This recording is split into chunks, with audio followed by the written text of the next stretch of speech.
May batang masaya na naman dahil napagiging makapagbangs.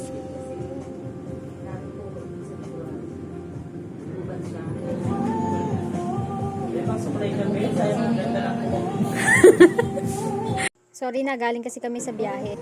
Kayo lang. Apo. Tsaka hindi kasi talaga mahilig magsuklay yan. Ang suklay lang niyan yung pagkaliko. At pinaputulan ko na rin yung dulo ng buhok niya ng payu. Para kahit papano mabawasan. Hindi pa naman yan nagko-conditioner, kaya hirap na hirap siyang magsuklay. Nagpagupit na rin ng daddy dahil ang bilis din humaba ng buhok niyan. At naisipan ko na rin magpagupit dahil sobrang taas na ng split ends ko. At ang dry na tignan. Pero ipinakat ko na rin siya ng payu para mabawasan rin sa ilalim.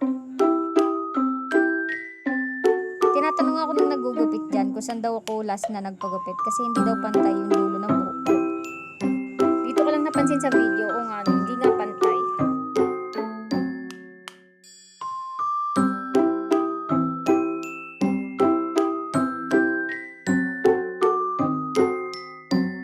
Dito nga ay magsa-start ng mag-trim ng split ends.